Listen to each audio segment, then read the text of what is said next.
Welcome to the Ready, Set, Show podcast with DT and Lette. Ready, Set, Showtime.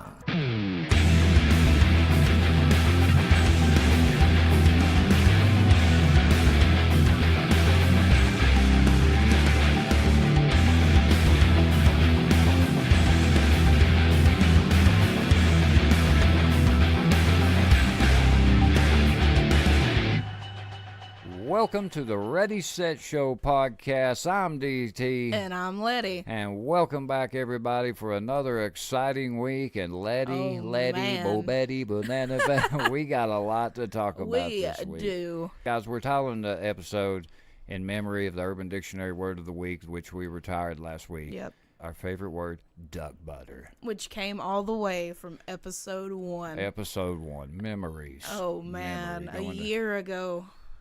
It just Holy seems like shit. yesterday, don't it, dude? Dude, it fucking does. Sitting in your damn bedroom, leaned over the snowball mic. With one microphone, one laptop. I was nervous. Yeah, dude. But hey, man, we kept it going. I'm proud of our progression. Thank you, everybody, for joining us for another week. Lette, how was your weekend? My weekend, it was great. I can't wait to get this weekend going. Yesterday, I went to a cookout at my dad's. Had some damn good ribs. How'd that go? Oh, it was great. We had ribs and mashed taters, biscuits. Oh, it was so good. And just being outside all day with the family was great, too. I bet your dad can cook. Oh, man, dude. Whenever my dad's like, hey, we're having food, I'm like, you bet your ass I'll be there. He just seems like the type that could just throw down on the grill. Oh, he can throw down on the grill. He takes pride in his barbecue. Yeah, me too, man. I've just been kind of getting some gaming in, doing a lot of stuff, research for the podcast, man, hanging out with the family. You know me, still the same old G. But, Lette, let's go ahead and get this news going because our first bit of news here, Jussie Smollett, Mr. I Fake Hate Crimes, lie about them. Then all the charges got dropped, guys. Exactly. 16 felony counts. What the actual fuck? The Chicago Police Department decided to drop all charges. And what pisses me off about this is the guy, okay, now forgive me if I'm wrong. He was on trial because he lied, right? He lied. So tell me, after everything was dropped, why he came out on the press conference he did and talked like he was telling the truth the whole time. Okay, here's how I came across this. Okay. I was sitting in Olive Garden, and I'd been drinking a little bit, and it came up on the TV that all the charges had been dropped. And he still looked like he was innocent. Like, people were patting him on the back, shaking his hand, telling him to be strong. And I got so mad, I started bitching at Olive Garden. And Kristen was just like, what the fuck is wrong with you? And I was telling her the damn TV pissed me off. I'm telling you. Let me read this NBC News article here. In a stunning reversal, Chicago prosecutors on Tuesday dropped all charges against Empire actor Jussie Smollett just weeks after he was indicted on 16 felony counts for allegedly filing a false police report. The key word there being, keywords, just weeks. Yes. Most people, wouldn't even, it would be at least months at the earliest. So that's kind of crazy. Smollett, 36, was seen arriving at a Chicago courtroom around 10:30 a.m. on Tuesday for an emergency hearing. Following his court appearance, his attorneys released a statement saying that the actor's record has been wiped clean of the filing of this tragic complaint against him. Quote, Jussie was attacked by two people he was unable to identify on January 29th. He was a victim who was vilified and made to appear as a perpetrator as a result of false and inappropriate remarks made to the public, causing an inappropriate rush to judgment, the judge read. Jussie and many others were hurt by these unfair and unwarranted actions. This entire situation is a reminder that there should never be an attempt to prove a case in the court of public opinion.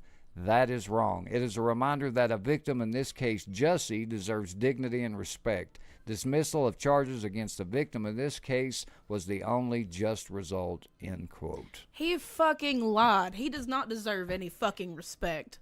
The story starts. Oh, my Lord.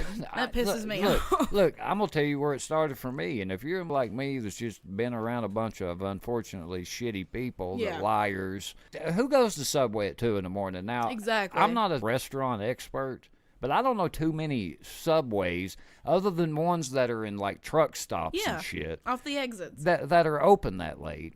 And even most of them, I don't think, are open 24 hours. All the ones around here closed at 12. Even the ones that's attached to the pilot off the belt and exit. Okay, but let's give him the benefit of the doubt. Okay. Let's just say that happened. He was caught paying these guys. Am I wrong on this? I just don't get how all this information now is just suddenly brushed to the side. Exactly. And now all of a sudden this guy was telling the truth. Like, this is the most fucked up story. Oh, it is. It is. Like, I don't get anybody else would be just persecuted over this shit. And this guy gets caught lying, 16 felony counts dropped. Yeah. And then you know what I heard, like I told you the other yesterday, is that they were saying even if he was found guilty, he was just going to get community service because he didn't have a record. For 16 felony counts, I don't give a shit about your previous records. Oh, fuck no. You're going to get some time, any regular human being, especially lying to the police. Like, I knew a guy, I mean, he had a little record. I don't think it was anything too serious. And I think he got like a year or more, and that was having a job, getting 2 for 1. Yeah. And he still did over a year. Look, this is the craziest shit I ever saw. What's your thoughts on it, Letty? My thoughts on it, he got off way too easy. He should have done fucking time. 16 felonies, lying to police on a fucking hate crime. Yeah. He should have been convicted. Yeah, I mean, it's a hate crime. Yes. I mean, think of all the people that have been through a real hate crime. Oh, yeah. Now, now you're going to cause these people to be questioned, or the details may be a little hazy. The charges could now be dropped against these idiots, psychos out here. I just don't get the whole thing. The guy was clearly guilty. Let's be realistic. Money probably played a factor. Money probably did more. I mean, I'll bet you $20 on it that money played a factor. And the fact that he was gay probably played another factor. And I'd say him not having a criminal record just kind of was the icing on the cake. Yeah. I don't like it, Letty. Oh, I don't either. I don't either. I mean, he did a hate crime. He tried to, blame, was it Trump supporters? Yeah.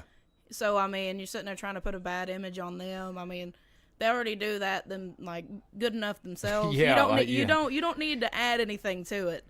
He shouldn't have got away scot-free, and, I mean, I ain't gonna lie. I was pissed whenever I found out about it. Well, my thing is, who the fuck is he to come on here and be that guy against Trump supporters? Like, nobody asked you to do that. Oh, God, no. You just did that to be an asshole. I bet you money nobody knew who the fuck he was until they came out that it was all just a big old fake hate crime. Well, number one, the two guys, I mean, look, either they were 2 of the biggest pussies you've ever seen in your life because they only had, a little mark on them. So that was step one, how I knew something was fishy. Like, you had 2 guys that caught this dude off guard with nooses. I think they had other weapons, and all he got was a little scratch. I was like, something don't add up here. Oh, yeah, definitely. Because, I mean, if it would have been the Trump supporters you see around here, he probably wouldn't have been breathing. It's just, you see this right here, guys, when we had that rant, I believe it was last episode, or episode 45, this right here is why I really question if I would ever want to be famous. Oh, yeah. I mean, think of the shit. I mean, yeah, you obviously can get away with everything like this asshole did. But I'm sorry, man. I just would not want to sell my soul like that. Like, dude, he knows good and damn well he was lying. Oh, yeah. He knows he was. Oh, yeah, and then he has, the audacity to look like he has been right this whole time, just being on TV and, giving this that pouty look. It makes me want to punch him in the face. Yeah, and you know what? It's almost like nana nana boo boo, I got you type shit. Guys, if you followed this story, what do you think? Is the guy guilty? Is he not guilty?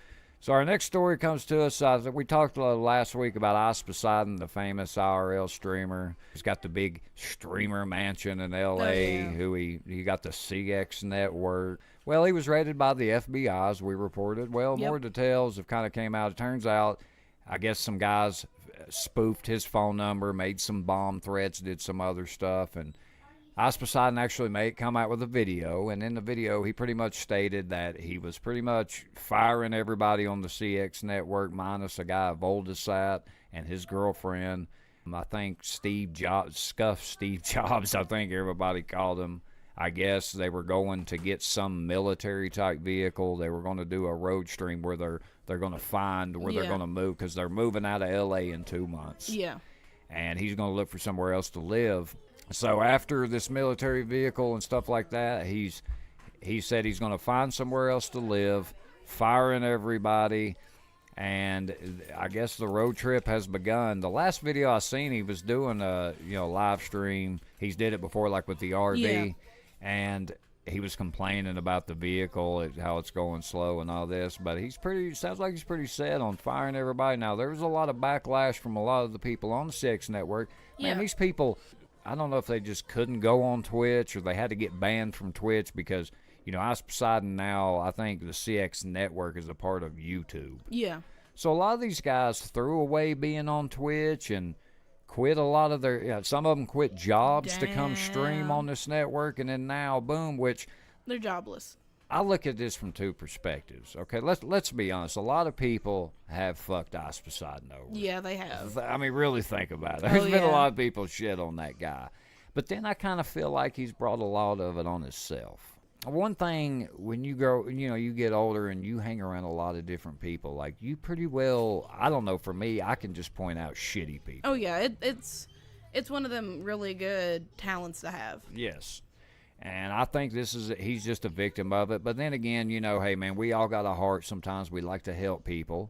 You like to give people the benefit of the doubt. I guess just a lot of people shit on him. Now, I have seen a lot of instances where they did take advantage of Ice, but I kind of feel like he took advantage of a lot of people too. Use people for content. He said he just kind of wants to focus on himself. He's going to move somewhere else. I guess he's going to keep the CX network, but he's going to do some kind of events. So wherever he moves, he'll kind of bring people on. When that event's over, they will no longer be a part of the network. What do you think about it? Honestly, I want to see how all this plays out because, I mean, like you have said, he has been fucked over a lot, but he has fucked over a lot of people too. So this could just be karma coming to bite him in the ass. Yeah, a lot of people saying he's on drugs. I think a lot of it could be a lot of the people he's fucked over. Yeah. Now, he's saying that the Reddit Ice Poseidon too, because he shut down his Reddit. Yeah. Now, he did say in the video he was reopening the Ice Poseidon Reddit.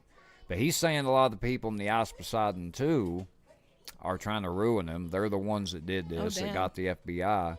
And then I've seen fans come out and say, hey, look, this is just simply Ice Poseidon turned his back on all the people that helped him get to where he's at. And now he's having repercussions of shitting on his fan base. Oh, yeah. I mean, you reap what you sow. I mean, calling the FBI in. That's kind of overkill, in my opinion. Look, go to his address, take a shit on his front door, whatever. Shit in a bag, light it on fire. When you start involving the FBI and shit like that, you're just a piece of shit. Let's be honest, Ice Poseidon made IRL streaming what it is. True. I mean, I don't give a shit who you are. You can argue that all you want, but he did. I mean, I didn't even know nothing about IRL streaming till Ice Poseidon. Yeah, exactly.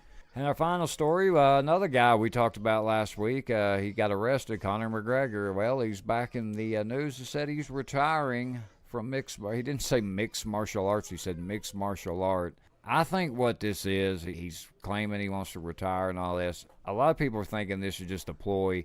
Yeah. Because he's wanting a piece of the UFC.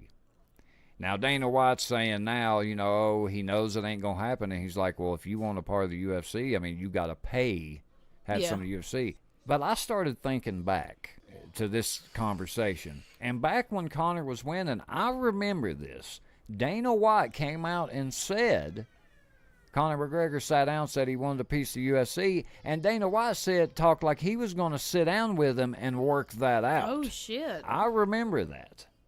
And now this son of a bitch, now that he isn't winning, he's lost, he hasn't really been fighting much in the UFC other than the Khabib fight. Yeah. Now all of a sudden he knows it ain't going to happen. Well, I think what you told him, a year or two ago. Yeah.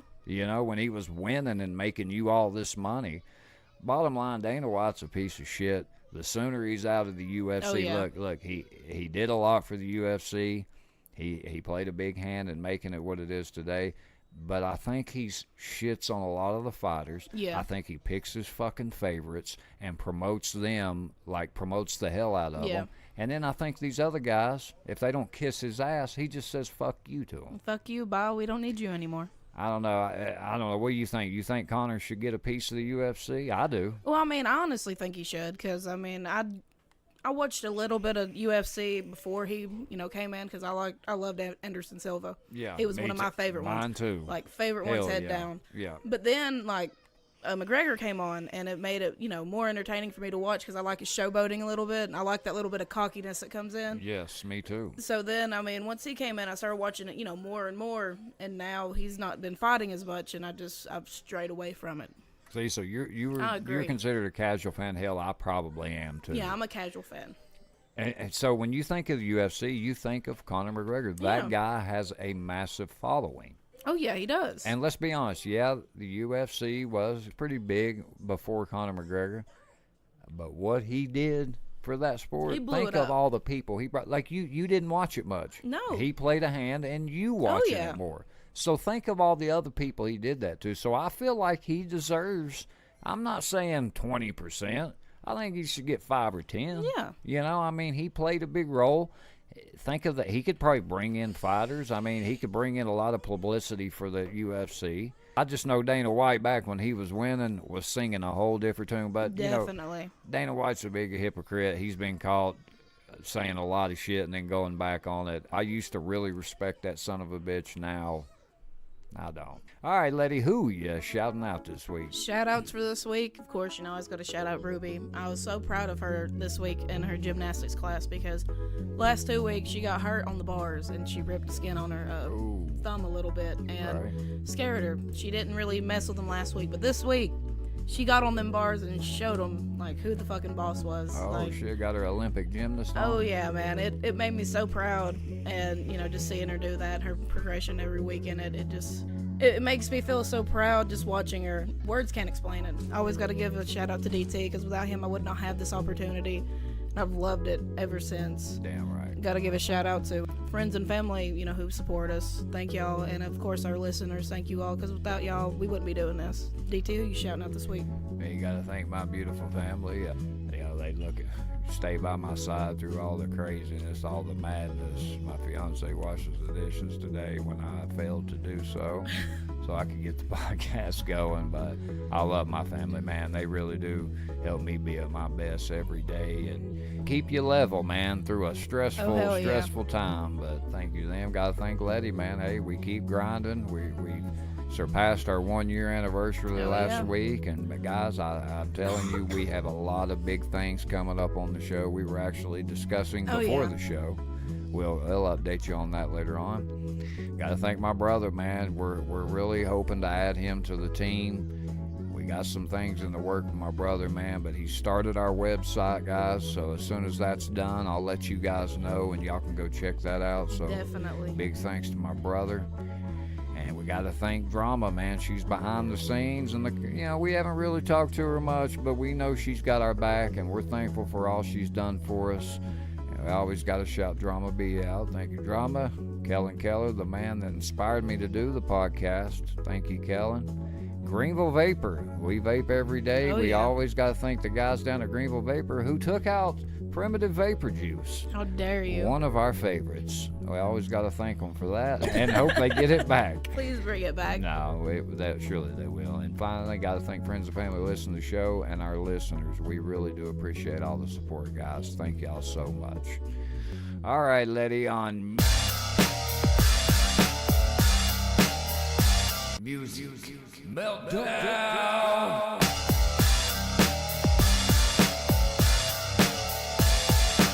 Oh, shit. Oh, boy. I got to tell you, Letty, I'm ready for this one. Oh, I'm ready. So, Letty, I'm sitting here, I'm scrolling, as I'm sure you were. Oh, yeah. You hit me up about this, and actually, I'll tell you, my fiance, Darcy, actually told me about this, oh, shit, and I really? started looking into it. So, guys, y'all know Cardi B, famous rapper, trashy bitch. Ratchet as fuck. And I ain't gonna lie, her music is a guilty pleasure of mine. Yeah. No shame. I mean, look, if you like her music, hell yeah. I'm not a big fan, but she is a good rapper. I will say that. So anyway, apparently this video came out 3 years ago. I don't know how it flew under the radar. And let me explain something to you. Just because this was before she blew up is not an excuse for this. No. So basically, she puts out an Instagram Live video. I guess she was proving her street cred to some hater, I'm sure, on Instagram Live. What was it? I actually sat down and watched this video. It was an old live video, and the way she explained it was, someone was telling that she did not grind enough and work hard to get to where she was in the rap game, that it was just given to her, and she was trying to prove herself and, prove a point that I did this by myself. I got here by myself. I gave out one of her things was I gave out my mixtape for free and people started buying it. That was one point she was proving and all this shit. So it was just basically her trying to prove that nothing was given to her to get the fame that she got. Okay, well, the mixtape, I get it. Then she follows with, as she was a stripper. Yes. Former stripper. She used to act like she was going to have sex with men, lure them back to a motel. She drugged them, and then in turn robbed them. Yep. Well, at first, a lot of people was like, oh, this is 3 years ago. Oh, nobody's came forward. Well, I actually found a video. Forgive me, I don't know the guy's name. Oh, the first guy who came forward? Yeah, do you know his name? His name is Kevin Smith. Okay. And see, a lot of people are starting to question him, mainly because because of his name. Because it's like so bland. I know exactly. But Cardi B has a lot of gang members that follow her that she could easily probably put a hit out. So I don't understand how that. I mean, I don't blame him. Yeah, I mean, I wouldn't be giving my real name either. But yeah, he came out as Kevin Smith. And he basically said that he was one of her first victims, and he was in town for something. He said back then he was balling. He had like $5,000 on him, and he went to the strip club Cardi was at. He got a dance. Well, he was wanting to hit, wanted to hit some skims. So he asked her how much. She in turn lured him back. He said he woke up, the money was gone, she was gone. Look, here's the thing. There was another video too where she talked about if her man cheated on her, she wouldn't act mad. She would in turn drug him, bring in a tranny, and have the tranny have him do things to the tranny. So you get the point here. The point is, right now, Bill Cosby is sitting in jail because of similar shit. Yeah. Now, we don't know if Cardi B actually had sex with these guys. Yeah, we don't. But my thing is, like a lot of people are saying, what if some of these guys ended up dead? Okay. Now, one of these dudes, I don't know how many they're saying there is, one of them wasn't coughing up that money until they got something. From what I read, from what he put out in his confession was, she took all of his cash, his Louis Vuitton belt, his iPod, and his iPad. I think it was an iPad Touch, is one of them. Mm-hmm.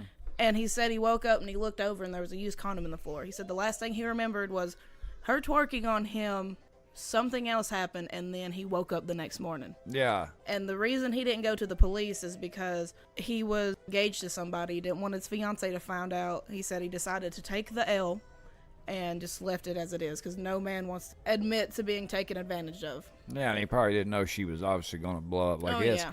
I know another detail was, I can't remember the name of the medicine that he said he remembered seeing a lot of. I can't remember what this is called. I guess it's for coochie or whatever. I can't remember that exact name of it. But it was a detail. He said she had a lot. He remembers her having a lot of this medicine. Yeah. And another person, her ex-roommate, who she's trying to sue right now, said that she kept a lot of that medicine. So that's a detail where people are saying, oh, well, maybe. Yeah.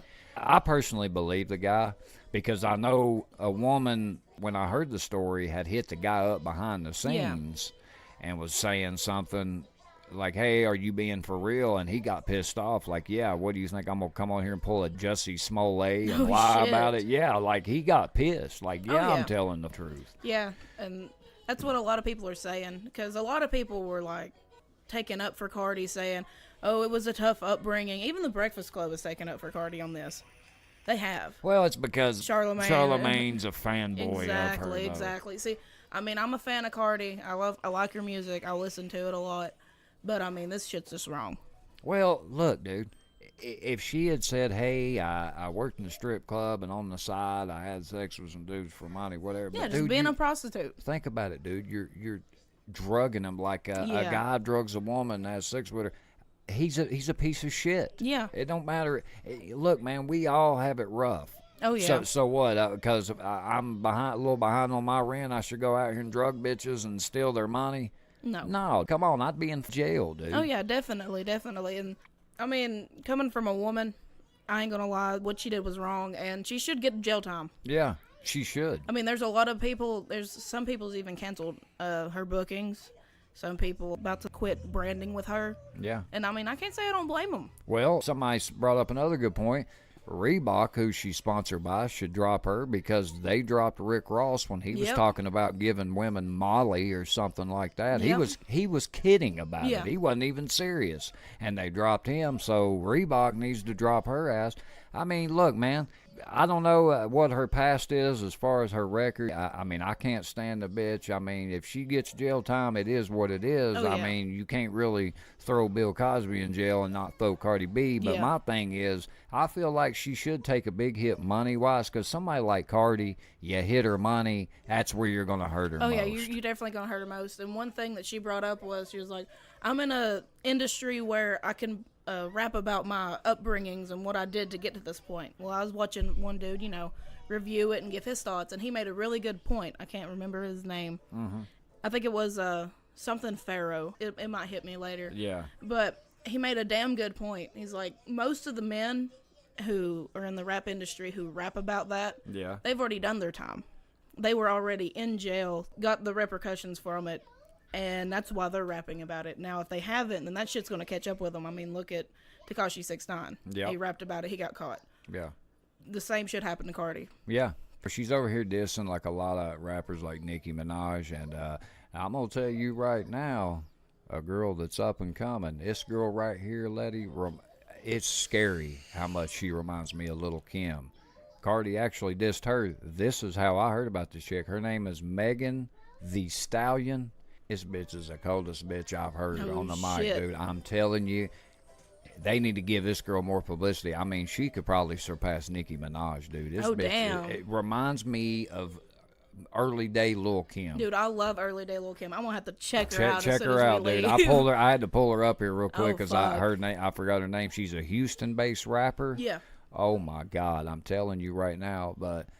My thing is, look, Cardi B, I mean, I get your past. She was a stripper. Hey, man, we've all come up and did shit we ain't proud of. But I'm sorry, when you start talking about drugging people and doing people like that right there, dude, I mean, that's on some borderline rape shit. That kind of is, if you think about it.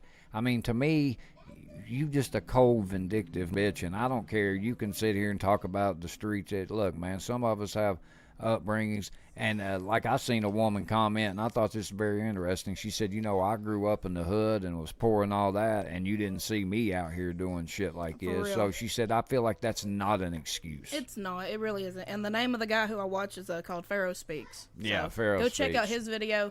He left some really damn good viewpoints. So the Big Facts podcast, AO Nation. He's the guy that does that Men Too movement.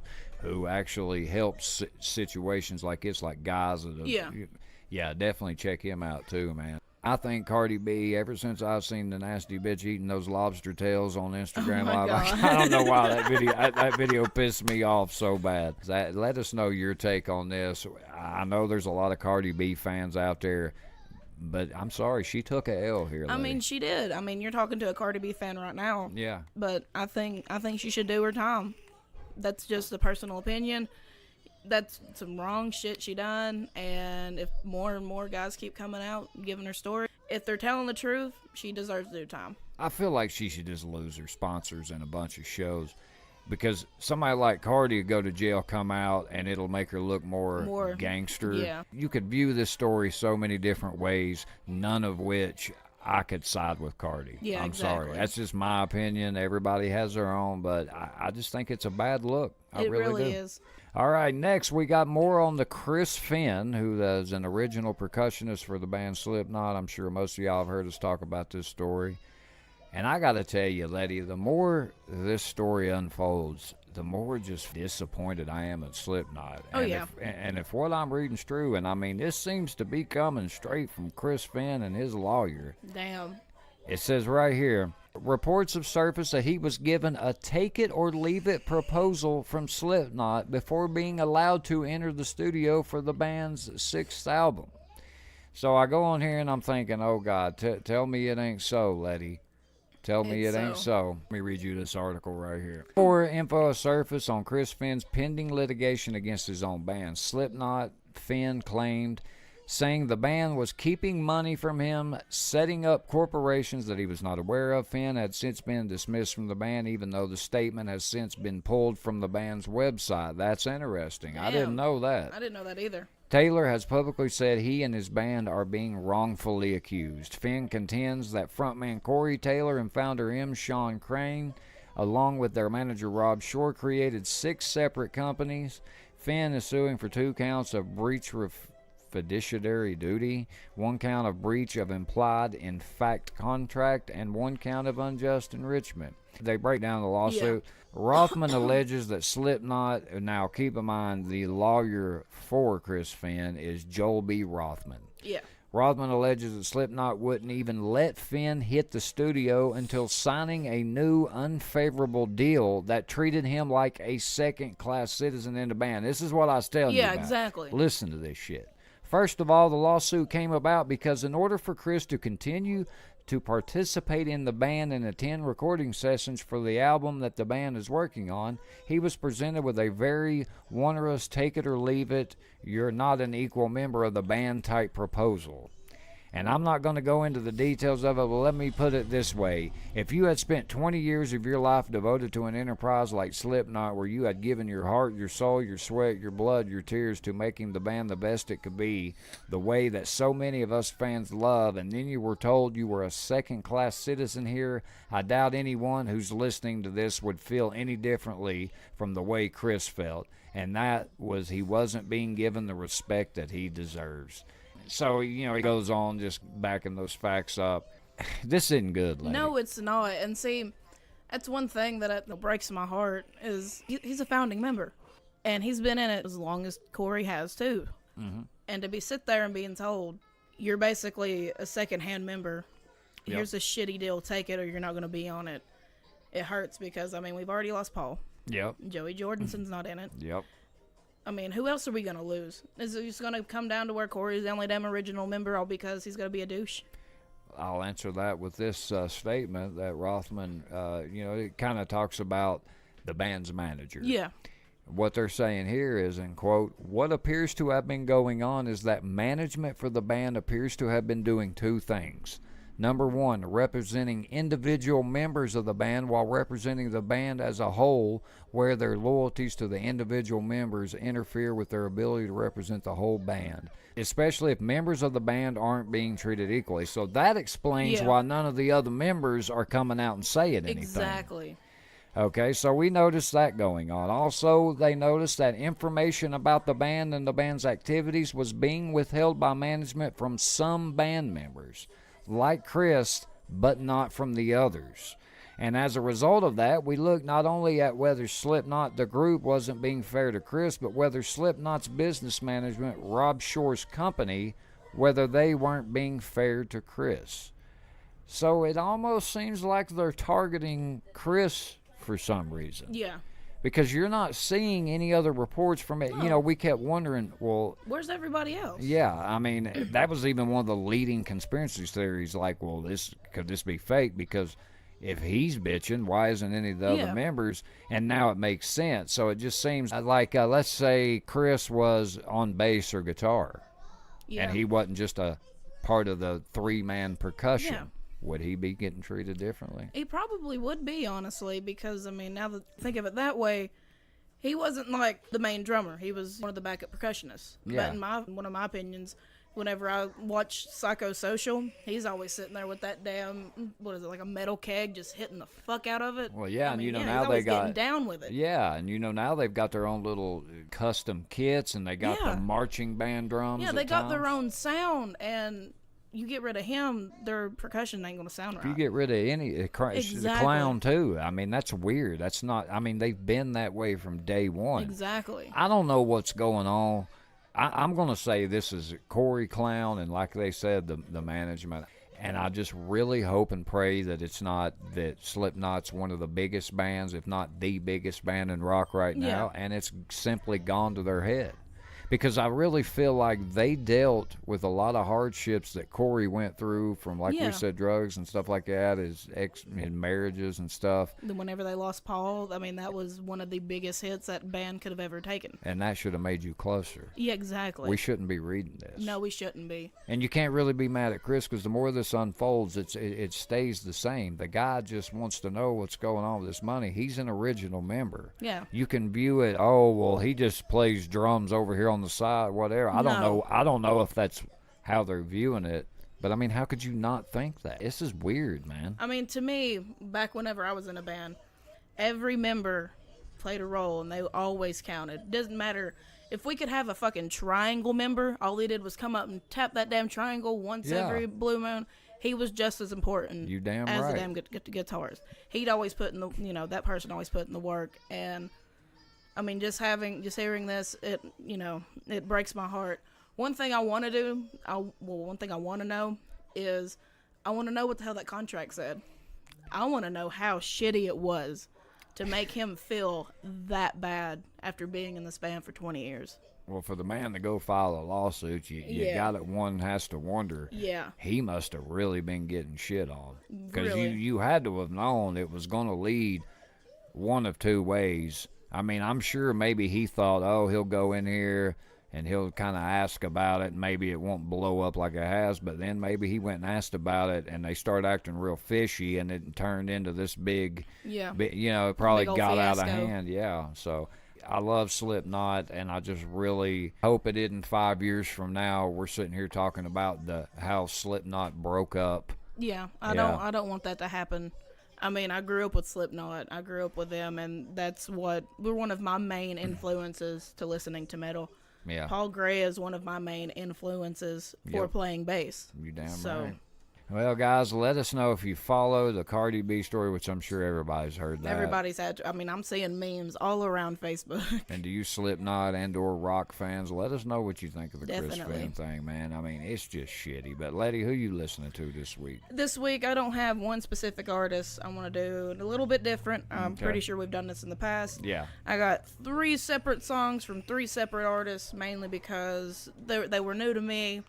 I found them. Here's how I found them. It's a funny story. Me and Kristen were just sitting there chilling at the house, and I don't know why I had this shitty ass Jonas Brothers song stuck in my head. Oh my god! And what I did was, don't judge me. I know it's bad. I just kept going deeper into this wormhole, trying to figure out if I could get to like a rock artist, going through the related artists. Well, I ended up stumbling into like the EDM, dubstep section, and then I just started listening to random fucking songs. And the first one I've heard, I've known it for a few years. It came out, I actually first heard it on the Saints Row 4 soundtrack that came out, and it's called Flying Spaghetti Monster. It's by Dr. P. It's great. It's got some really good electronic music in it. I highly recommend it. The next one, don't get drunk and listen to it, because it fucked with my head.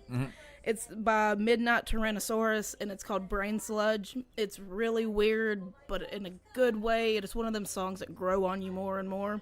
Last song I got for you, it's called Jurassic by Eptic, EPTIC. Yeah. It's a really good song. It's more mellow than the other two. If you like dubstep, EDM, I highly recommend them, so go check them out. DT, who you listen to this week?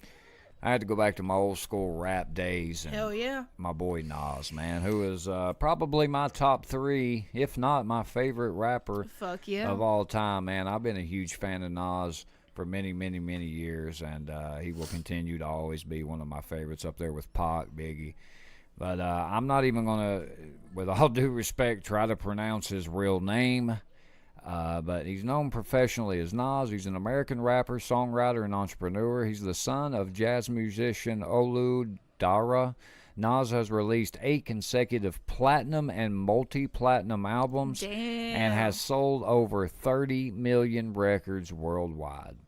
So I just love the lyrical rap, and I wish we could get back to that, like, dude. Common, Black Star, Mos Def, Talib Kweli. Yes. I miss those type of rappers, man. I mean, that was just, to me, the highlight of rap. Oh, yeah. The 90s rap era, I don't know how you can top it. I really don't.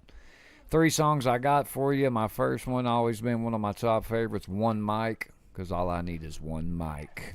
That song just represents a lot for me. And when I started podcasting, I'd always keep it in my head. Oh, yeah. The next one, you gotta love the Jay-Z diss, Ether. Yes. I mean, because that's a diss track. Oh, yeah. Okay, I mean, he killed Jay-Z on that. And then the last one, you a slave to a page in my rhyme book, made you look. This right here has always been one of my top favorites, and that part I just said, I love that line, man. But guys, that's who we got for you this week. The 3 songs by Lette, whose names are out of this world. They fucking are. But definitely check those out, and I'm sure everybody's heard Nas and the songs I named, but that's who we're listening to this week. So moving on to Dumbass and Badass of the Week. And Lette, you know I like kicking this one off. Take the reins, DT. Lette. Yes. I got a double dose of I'm excited because you were telling me, but you wouldn't tell me until the show. Can't wait to hear this. Originally, I was just going to make it Cardi B because it just baffled my mind just how shitty of a person she is. But then this happened. So I'm sitting here and I noticed that Joe Weller, he's a YouTuber. He does a lot of boxing stuff. I don't know why. But he goes and spars Jake Paul at Jake Paul's house. Okay.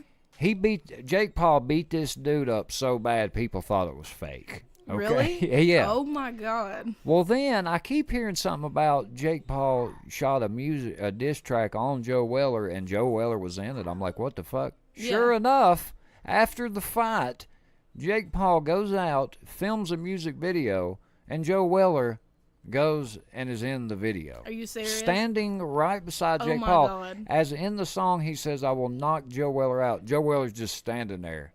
And my goodness. And the explanation that he tried to give, he was like, I could have got mad about it and just stood there mad. I could have left. Or he's like, I could have got in there and just tried to bomb the video. No. Keemstar was like, you should have left. He said, you thought that was a good idea after you got your ass whipped to be in a diss track on yourself? Dumbass. And on top of that, the Kids' Choice Awards happened. Who do you think won Gamer of the Year, Lette? You think it was Ninja? Tfue? I mean, my guess would have been Ninja. Sniper Wolf. What? Seriously. Let's just have a moment of silence for that. Dumbass.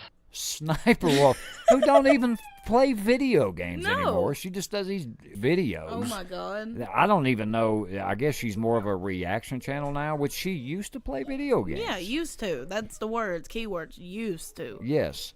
They gave her Gamer of the Year. Like, are you kidding me? I would have guessed, Ninja. A lot of people would have. Oh no, they gave it to Sniper. I could I could not. I about threw my phone when I saw that. Wow. But for these reasons, Sniper Wolf and Joe Weller, you much earned my Dumbass of the Week. That's bad. Badass of the Week.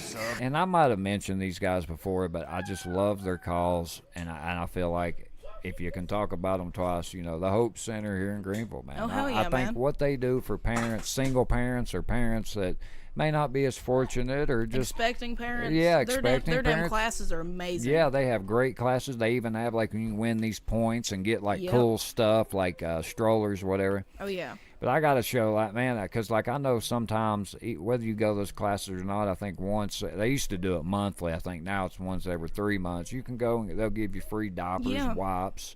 I think we even got Kinsley some T-shirts there once. Oh yeah, that place is amazing. They helped me out a lot with Ruby. Yeah, man. I mean, you got to love what they do, and believe me, one day when I'm financially better off than I am now, I'll definitely donate to them. Yeah. And if you all locally here, definitely you want to donate to a good cause, the Hope Center really do. They do a lot for parents. Oh yeah, man. They really do a lot because that's where I got Ruby's changing table. This damn thing was brand new. Yeah. Solid oak wood, and I got it for like $5 mommy. Yeah. And that's literally just going to 5 classes or, doing a little extra. Yeah. That's all it is. Yeah, you just go to those classes and they give you credit. That's awesome, and that's why they're my Badass of the Week. Lette? Well, this week I do have a Dumbass. Oh. So I'm going to drop this for you. It's going to be a surprise to DT too. Oh, okay. Well, at the cookout yesterday, me and my family was talking, and I found out that my uncle got out of jail. Uh-oh. He's back in jail. Oh, really? I didn't even know he was out of jail. He's habitual offender. But get this, he was only out. This is a new record for him. He was out for 4 days before he went back to jail. Really? Yes. And since it's a habitual offender, I mean, he's going to be doing prison time now. All because he decided to get behind the wheel of a car and drive. Wow. Yes. That is how bad he is. And I just remembered that because I was just like, holy shit, how could I have forgot that? That is a new record for my uncle. Yes. He got out Tuesday and was back in Friday. Sounds like my cousin. He did 2 years, was out for a month, and went back for 2 years because he went and robbed a neighbor that has known him since he was a kid. Holy shit. Robbed his barn, and he's seen him, his dumbass just running up with his toy. Oh, my God. Yeah. But, yeah, once I got that news yesterday, all I could do was laugh. And my brother literally looked at me and goes, well, that's a new record for Beatty. And I'm like, yeah, that fucking is. Yeah, right. Badass of the week. Go to my papa Donnie. Monday will be a year of his passing, and it's been hitting me hard because I've just been reminiscing, on the times growing up and just all the good times we had. We actually was talking about it yesterday at the cookout. The last Thanksgiving we spent with him, I went and got him an 18-pack. He drank literally all of it except for like 4, and just the way he was cutting up with us, and it was great. Like, my mom was like, I've never seen my dad smoke in like over, I can't remember how many years it was, but he was over there chain smoking cigarettes because he'd been drinking, and it was just just a good time reminiscing and talking about him. But yeah, he's badass of the week. R.I.P. to Papa Donnie. You're a good man. We'll never forget you, buddy. Never, man. Original gamers. I'm so excited, man. Yes. I look forward to Mortal Kombat 11. The hype is real. Every week I look forward. I called this week we had Combat I don't. Why is that so hard to say? That's hard to say. I don't know why. Got a lot of K's in a Combat Cast. Episode 6 happened this week. I called it. I had to share it with Lette. We had 3 characters. We did. 3 characters. All right. Our first one, we had Liu Kang. Then we had Kung Lao. And Jax. Yes. And what I love about it is they stay true to the character, but then they add these cool little things in. You get little extras. Yes. Bonuses. And what I thought was so cool, a lot of people thought, we'll start with Liu Kang. Yeah. What I thought was so cool about him, he's probably got one of the dopest fatalities. That was probably one of the dopest fatalities I've seen. Yeah. I think it tops Jackie Briggs, in my opinion. And what we were trying to think of really quick before I forget, remember we were trying to talk about, when you get your meter up, what's the new thing they had? It's Fatal Blow. Fatal Blow. That's what it's called, which is kind of along the lines of the X-Ray, but it's a lot cooler. Yeah. Liu Kang, they brought back the old MK Dragon. I seen that. God, that was so awesome. Oh, my goodness, that Fatal Blow. I seen the dragon. I'm like, yes. Okay, now, this is how sick the game is. People thought that was a fatality. That's just the Fatal Blow. That's just the Fatal Blow. I thought it was a fatality at first myself, and then I was like, wait a second, what's going on? So Liu Kang's mechanics, a lot of the same. He's got the dope bicycle kick. They gave him nunchucks, which I thought, that's something cool they added. Yeah. I think if you're a Liu Kang fan, it's like Liu Kang on steroids here. Exactly. That's what he looked like. Yeah, and I'm telling you, I'm so excited to play Liu Kang. Fatality, basically what he does is he does fast punches, and then he punches holes in their torso. I remember 4, that. Yeah, 4 holes, knocks his guts and stuff out. Oh, my goodness. And then he does the 1-inch punch. Oh, yeah. The 1-inch punch. Oh, my God. How could I forget about that? And explodes their whole upper half of their body. Oh. Like, you know how the Bruce Lee did it? Yes. How he does the handout. Oh, my God. You guys, like I said, I leave the link to every Combat Cast episode. I'm telling you, I was blown away. Like, these guys, I'm telling you real quick, I want to say this. And I'm calling it right now. I don't care. You can argue with me. I think it'll be the game of 2019. It has to be a game of the year. Yeah. I mean, look at how much hype's behind it. Look at how great it is. And the beta just dropped yesterday. Yeah. I'm jealous. I want to play that beta so bad. Yeah, I do too. Yeah, guys, right now, if you pre-ordered, anybody that did pre-order and has played the beta, let us know, man. I've watched gameplay, but I want to hear other people's perspective. But, Letty, what's your thoughts on Liu Kang, man? Liu Kang, He looks like a just straight up beast. I'm excited to get that damn dragon out on a fatal blow. Hell yeah. I'm excited about it. I mean, he looks fast as shit. He does. These characters just keep getting better and better and better as they keep releasing them. So I can't wait for April. Like, we could sit here and talk about it, but the visual is so much better. Oh my goodness. It is. Yeah. I mean, but I love this game. We got to talk about it. But Kung Lao, who I thought, he's always kind of been one of those, I like him. He's not terrible, but he isn't my favorite. But I got to tell you, he was actually one of my favorites I've seen so far. I love his new hat. Dude, his hat was awesome. Yes. I like the blue they added to it. Yes. That was a nice pop of color. Yes. I love they brought back his teleport. Yep. And which that is a part of his fatality. I cannot remember for the life of me. My mind just went blank on his fatality. I know he teleports. And I think he comes up and cuts their head off or something like that. Yeah, I'm pretty sure he teleports, comes up, he cuts their head off, and I want to say he cuts right at their stomach and the guts come out. Yeah, and then he something grabs like their that. head or something like that. Yeah, we're so unprepared. No, I'm not unprepared. I am. I can't remember it. Kung Lao for me, out of the three, it was more on the not as exciting because I mean Liu Kang just blew me out of the water. Yeah.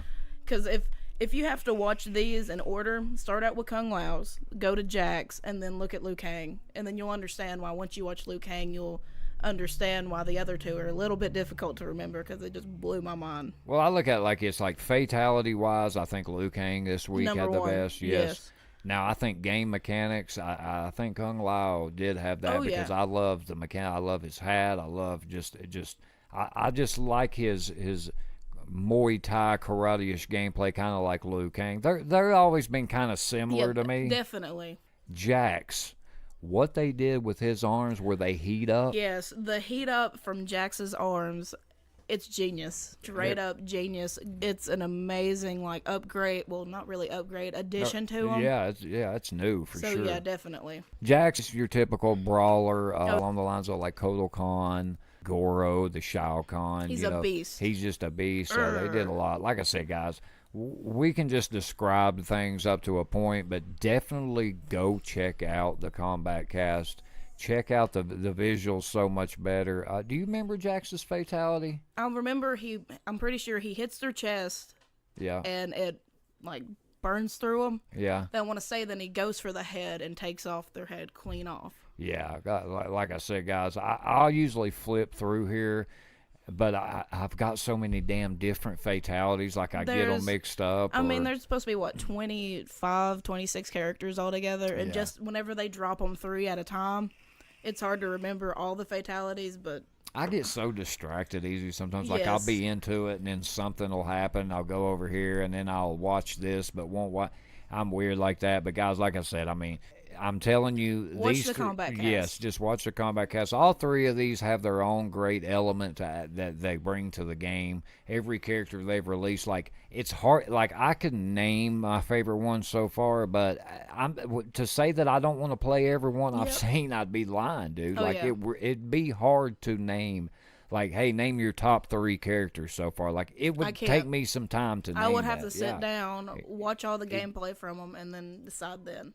Well, then toward the end of the Combat Cast, they just brought out who they were going to be talking about next week, which we've already said Noob Saibot. Yep. He's one that everybody's anticipating. Everybody loves Noob Saibot. Well, we're going to get to see him next week. I can't wait. I cannot wait to see, which I've already seen his fatality, and I've seen his moves, but they go more in depth from the smaller moves to just the things that we probably wouldn't notice. Oh, yeah. If they didn't point. You know what I mean? So... look forward to Noob Saibot on episode 7 of the Combat Cast. And real quick, this is just something I wanted to mention toward the end. Sonic Fox, a lot of y'all, if you're into the pro scene of Mortal Kombat, the fighting games, you know Sonic Fox. I mean, a lot of people hate on the guy. A lot of people don't like him because he's so damn good. But, I mean, he can do some controversial shit. But to me... when you think of talking shit, you think video games. I mean, it's just definitely. part of it. What I think of is Black Ops 2 playing on the hijack map and getting bombarded with cuss words from 12-year-olds when I think of trash talking. I think of Xbox 360. If you could survive that. You could survive anything. Like the Halo 1? Dude. Jesus. Halo, yes. Call of Duty was really bad. Yes. Gears of War. Yes. When I played Gears of War 2 online, I have never been called so many bad names in my life. That was the game where my cousin that passed away, he told that kid he was going to rape him. Oh my God. That was that game. Okay, so that just shows it. I was like, yeah. I told my cousin, I was like, Matt, you can't tell a little kid you're going to rape him. That. It just sounds creepy. He played Perfect Legend. Now, these two, they have a past. They're rivals. They played each other in the stress test. Lette talked about the stress test that happened. I actually didn't know about that till you brought it up. Yeah, it was just a little, they released it to a set amount of people. Yeah. Just to see how the servers would go. And, people could play against other people. Mainly a bunch of professional gamers and some YouTubers. I watch FaZe Jeff play on it. Yeah. So that's about it. So Sonic Fox, I remember he just put out a tweet talking about how he loves MK11, how it's going to be godlike, but he said, I got gripes with it. Ed Boon, who's over NetherRealm, said, hey, I would like to hear your gripes with it. So that's how in tune this guy is with even the higher-ups who made the damn game. Oh, yeah. So he plays Perfect Legend in the stress test, and he ends up beating him 13-0. But I think while it was 12-0, he puts out a tweet. I couldn't find the tweet, so I can't give you a direct quote. But he said something along the lines of, hey, buddy, it's 12-0, not looking too good for you. He wasn't like, hey, you're a bitch. You're a piece of, you're a pussy. Look what to me, when you think of talking shit, this is a mild version. I was about to say, that's some mild trash talk. I wouldn't even call that trash talk. Well, it started, you should have seen the pros coming out and just saying, oh, this confirms why I don't like him. And, man, there's been things Sonic Fox has done at times. He's one of my favorites. He's grown on me. But come on, man. It's just trash talking. It's getting in your opponent's head. You're proud of beating somebody like that. You whooped somebody 12 times in a row. Yeah, you're a pro. You don't get many 13-0 matches. No, you don't. So, come on, guys. Is this how sensitive we've got now? It's leaking over into video games. That's what I grew up on, is trash talking video games. I couldn't imagine not having trash talking. Don't be racist and say really crazy off. You know what not to say. Don't be Xbox 360 chat. Okay. Don't be that. Don't be that. I don't know, guys. Let us know your thoughts. If you've been following MK11, love to hear what you got to say about definitely. that. Guys, not doing story time this week. Just nothing really kind of stuck out to us. So we'll move on to that. So, guys, if any of you all are into Fortnite as much as I am, I love the game. But two of the, I'd say, most popular pro players, streamers, would have to be Ninja and Tfue. Oh, yeah, definitely. Look, we know they're friends. We know they hate being compared to each other. But, guys, we just thought, hey, let's bring them in the Thunderdome and just throw some stats around and then pick who we like better. Just for fun.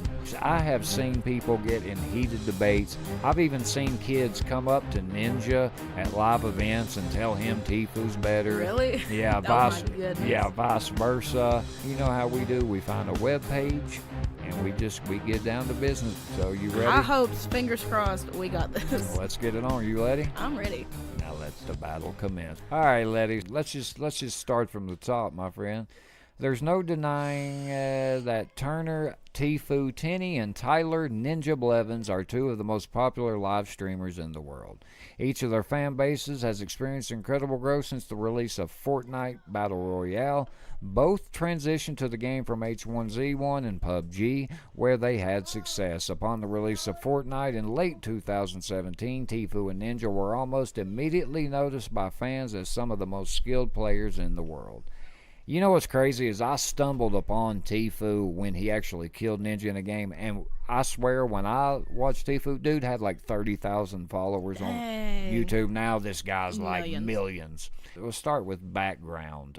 Ninja at 27 has been a competitor in several different games throughout his career. Starting with Halo, Ninja played for high-profile teams including Turning Point, Cloud9, Team Liquid, Evil Geniuses, nearly 8 years after his Halo event. So what I think we'll kind of do, it doesn't really give like a definitive winner. Yeah. I'm going to read you the backgrounds. You tell me which you feel is more impressive. Let's do that. All right. Okay. Evil Geniuses, nearly 8 years after his first Halo event, Ninja decided to focus fully on Battle Royale games and streaming. Now, Tfue, who's now 20, and his older brother, Jack, you know Juke Squad. Have you ever watched Juke Squad? I've heard of them, yeah. Uploaded YouTube videos themselves surfing, skating, and pulling pranks more than 10 years ago, but it wasn't until 2016 and 17 that Tfue was recognized as one of the best North American H1Z1 players. In 2017, Tfue finished 5th at both of the Fight for the Crown and Elite Series Atlanta event on Denial Esports. So you kind of get, they both were on teams. Yeah. They both kind of did the H1Z1. So as far as their background, like as far as a pro player coming up, which one do you feel is kind of more impressive? Kind of more impressive. Well, what stuck out to me was Tfue's age. Yeah. He's really young, and only being noticed in 2016 and being this popular so quick. Yeah. But also, with Ninja, he's got that longevity. Yeah. And he's been around since Halo. So I'm going to have to give it to Ninja because he had some skill on them older games. So Right. I'm going to have to give it to Ninja. So for me, I think here I have to go Tfue, and I'll tell you why. Because Tfue, to me, helping his brother kind of get where he's at, his brother did actually return the favor. But like I said, when I saw the guy, he had like 30,000. This guy goes and kills Ninja. And I mean, boom. I seen the play. He outplayed him hands. I mean, it was a beautiful kill. It really was. And I just feel like the ground he has covered in such a short time, there ain't a lot of people that can do that shit. No. But I don't know. I guess if we're comparing esports, yeah, clearly Ninja. Yeah, because, I mean, he's been on a few different. But I just feel like Tfue does more than just video games. Like he does skating. I've seen this dude jump off big drops off of bridges. What the ground he's covered it's insane, man. Just basically, 2 years? Yeah. 2 So to 3 years? Here's a good one. Accomplishments and prize earnings. While Ninja has been competing longer in esports, Tfue has actually earned more prize money in his career. Shit. Thanks to Fortnite, Tfue has won 8 tournaments and earned more than $465,000. His largest single title win came in the Fall Skirmish Grand Finals in October. Him and his teammate FaZe Cloak, Lepore each won $255,000. Ninja has won 7 tournaments in his career, with 4 of them coming from his Halo days. In total, he's earned nearly $180,000 for his performances. His largest win came in August 2017 when he won the Gamescom PUBG Invitational with Lumosity, earning him $20,000. Now, see, this is a tricky one because tournament-wise, yeah, Tfue's been killing it. You know, back, I'd say when Ninja was coming up, the prize pool wasn't nothing like Fortnite. Yeah, oh, definitely. But see, here, you got to think, Ninja's earnings, all his this dude's making like $500,000 a month.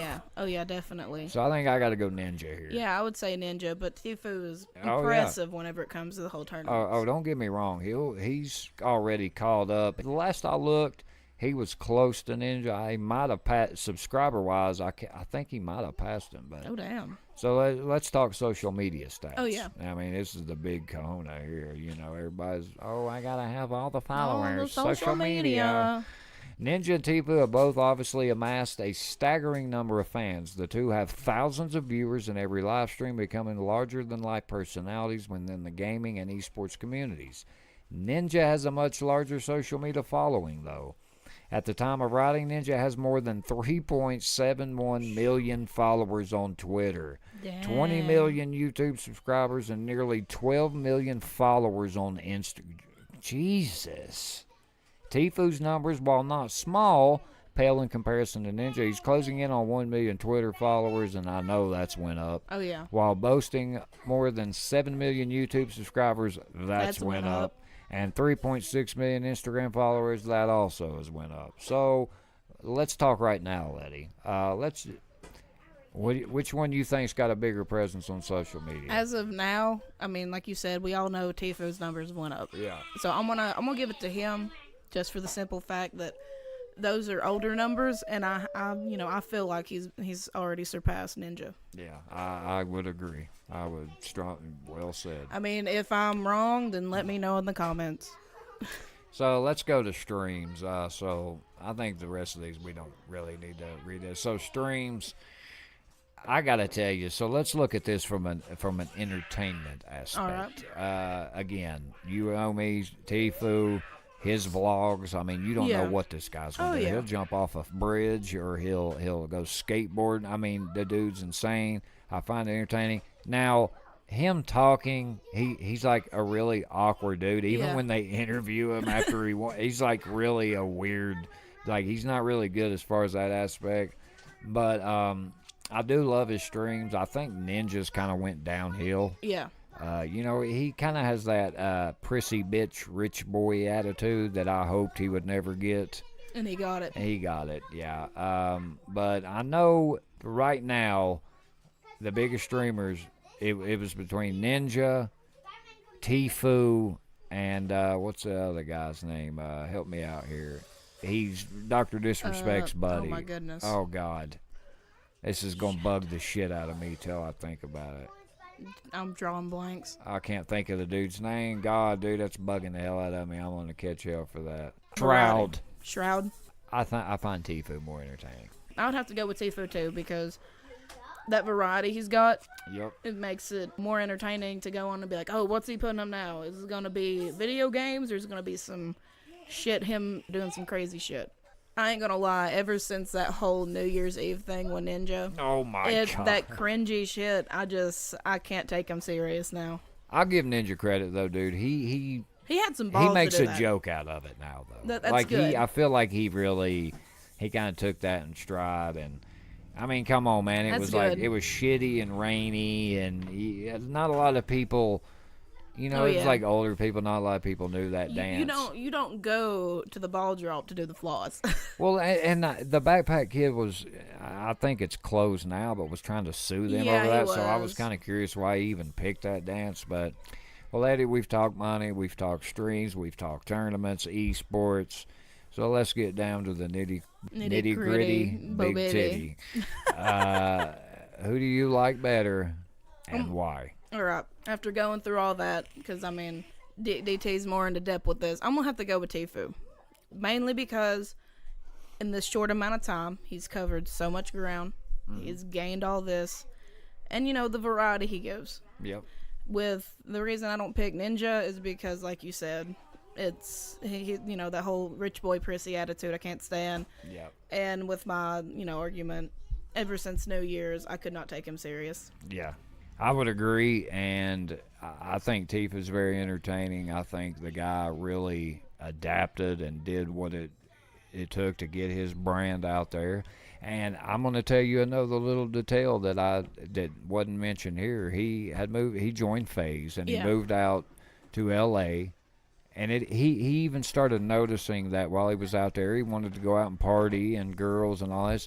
So it was distracting him from streaming, and his focus was on streaming and everything. So he seen that it was becoming a distraction, so he moved back home to Florida to focus on that, because that's what he wanted to do. Now, that right there, keep in mind, this dude's young. He's like your age. Yeah, he's not. Okay? I'm older than him by a few years. Yeah, and he made a mature decision that. Left, FaZe, those guys, they sit out there and while out, and they're living in a mansion and all that. And he still goes out there. I mean, you can still see him. He got like a tattoo live on stream, a Fortnite tattoo. I mean, the guys jump off bridges. It's just I feel like he really elevated his content, his gaming.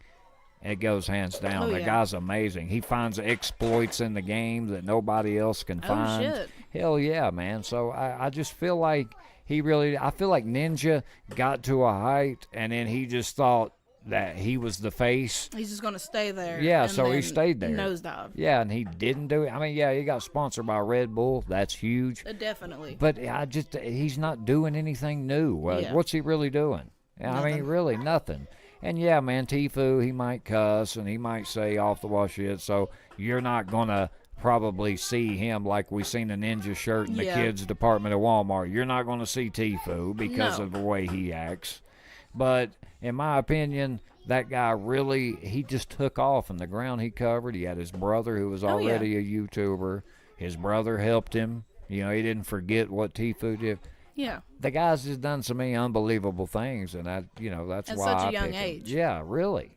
I mean, when I heard he was distracting him from in L.A., so he moved back. I mean, not many people do that. Oh God, no. Most people just stayed there, partied, and just let their shit go downhill. I mean, he's had a lot of these, the hot chicks that like him and stuff, and he's worried about focusing on his career, and you don't get a lot of younger dudes do that. You don't get a lot of younger people in general. I mean, famous or not. Yeah, you're very true.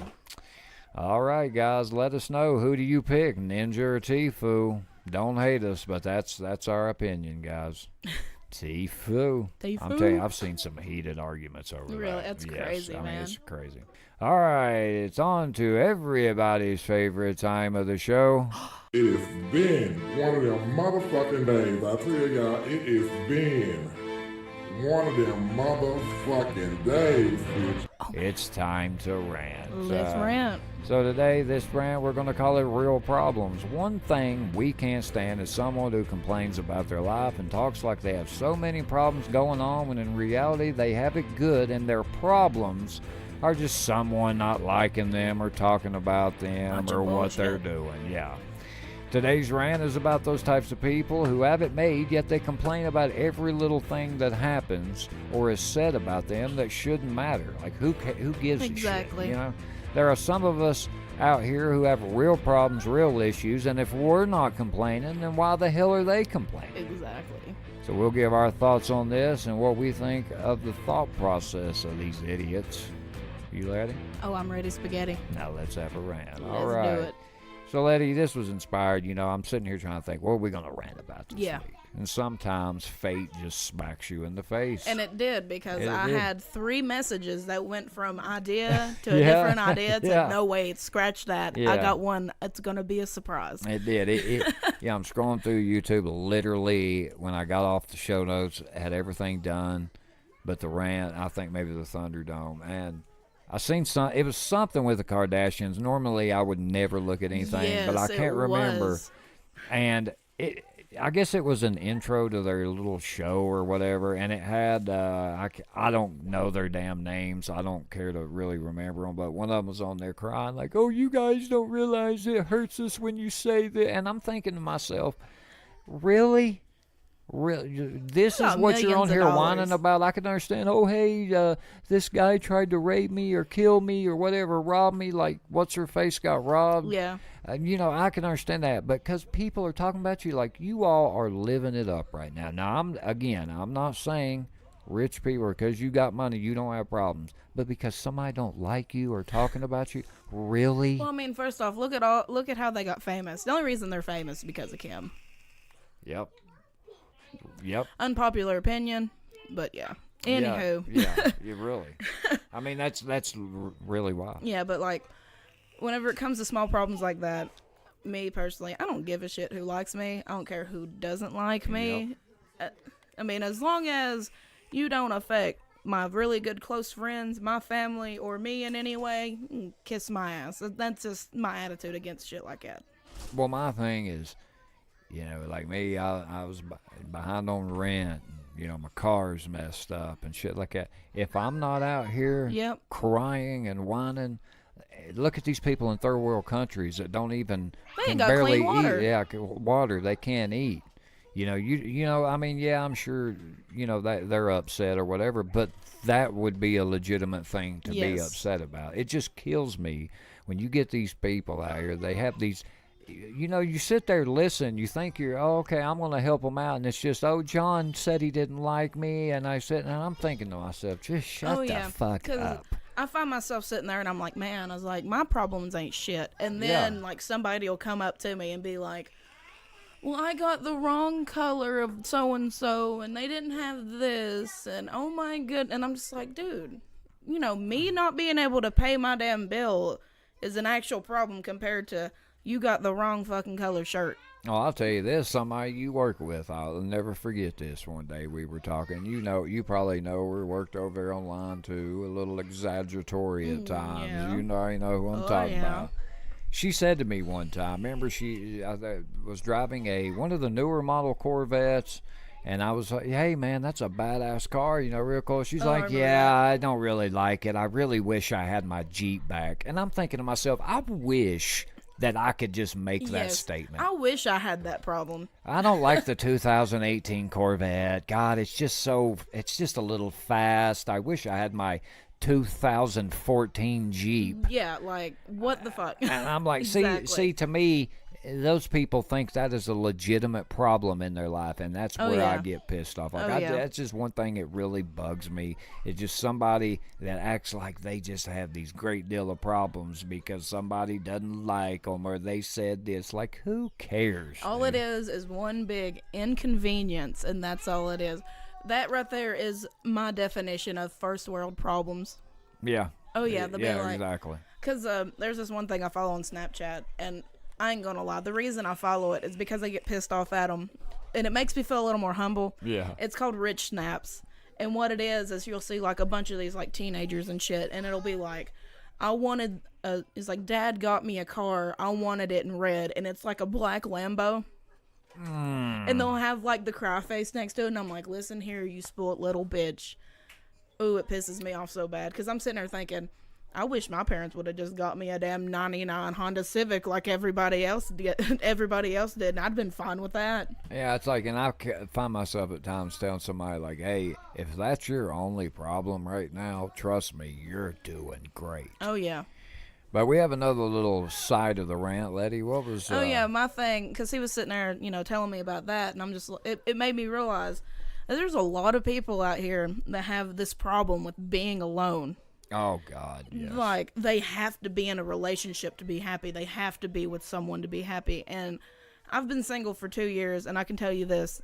I've had some of the happiest times in my life being single this long than what I had in my last relationship. Speaking of which, what was with that Facebook message? You had 3 hearts, and it said on mine something about the content not available. Goodness. What the hell? I don't know what is going on with the meme pages I share, but what it was like this one doggo got married to another doggo, and I thought it was hilarious, so that's why I shared it, and I put the 3 hearts. Oh, I thought somebody said, I'm happy for the both of you, or I knew the both of you. That's what it said. It said something like, I'm happy for the both of you, and it's like these 2 doggos getting into a relationship or some shit, but I don't know how this shit gets flagged, but I don't get it because Facebook won't take down my post. It'll just say content unavailable, and it'll show that I shared it. And Kristen gets so mad at me because she's going to be like, I want to know what this was. I know. I thought you were in a damn relationship. Oh, God, no. I didn't know. I was like, well, she hasn't said anything. Listen, I'm still single and really awkward when I mingle. But, yeah, right. But that's one thing I respect about you. Like, I know those type of people. Like, I used to know this girl, a good friend of mine. No disrespect, Cheyenne, but she's a great person, big heart. But she would do that. And it's like she was like a dude that I was hanging out with at the time. Can't really stand him now. This dude, Dennis, I knew. And, he was just shitting all over her. Like, every chance he got, he was just using her for her money. And then he would go over here to this girl. And, man, she was a good friend of mine, always there for me. And I told her, she would ask me. And, I mean, I wouldn't really sell him out, but I'd just say, look, you need to move on. Exactly. Clearly. And it was just like she just couldn't be alone. Like, I just don't get these people that just want to keep going through that. They want to get in relationships where they get beat on or whatever. And just because they don't want to be alone. I don't get how that's a good compromise. Get you a dog or a cat. A vibrator. Go to go to the, what is it? House Intimate Treasures. Go to Intimate Treasures. Get you a Mr. Purple. You'll go to pornhub.com if there you need you to. go. I mean, shit. Something. But yeah, like whenever it comes to small problems, that thing just popped in my head, and I'm like, oh my God. I was like, I have to mention that because I know a lot of people are like that. I know I have some family members who are like that, and they can be in a relationship and be in a shitty relationship and still bitch and complain about it and be like, oh, I want some. I'm like, bitch, you got someone. If you pay attention to your woman or your man, you might actually be happy in life. Yeah, and exactly. You won't have this little first world problem. Man, know something else I can't stand too, and I know a few people. I don't know I call them the I didn't get laid, so I'm going to be mad. Like, I knew a guy that would literally punch holes in the wall if he tried to get with a girl and didn't get laid. And then, like, another friend of mine who's married, ex-friend of mine, he used to call me, and he would be, like, talking about his woman, like something was going on or whatever, and I would know. And then he would kind of end it, well, she's not really having sex with me. And I was like, oh, that's it. Oh, like my people Lord. that You're think just mad. because they're not getting laid, so their woman's cheating on you. It's just like, look, man. We get tired. Yes, I mean, really. I mean, that's the thing, man. Like, you got to understand, when you get in a relationship, yeah, man, you might start, y'all might be banging it out, getting freaky with it. Like 3 to 4 times a week, every night. But, like, once, like, the 6-month mark hits, once a week, you're lucky. It slows down. Just like people think you going to have good days all the time, more than bad days. No, sorry, dude, that's not going to happen. The point is, man, value yourself. Don't be, if you're in a shitty relationship, get out of it. Don't just stay in it because you want to be alone. And hey, if you're not getting laid, big deal. Go to Intimate Treasures. Yeah, go to Intimate Treasures. Yeah, go to Intimate Treasures. That's what That's what you need to do. That's Man or our woman, advice, I mean, they got toys for both. But that's going to do it for episode 47, Duck Butter. Duck Butter. I'd like to thank you guys for joining us on another week, man. There was so much going on. But, guys, as always, follow the Podbean page. You will get notified when new episodes go up. Scroll down to the show notes we put with every episode on there. You'll find all of our social media pages. Follow them. Whichever one you follow most, hey, give us a comment. Give us a like, man. We really do appreciate you guys again, man, for 1 year. We got big things coming up, Definitely. Letty. For episode 47 of the Ready, Set, Show podcast, I'm DT. And I'm Letty. And remember, this is Podcast Greatness, where greatness never dies. We out. Peace. Deuces.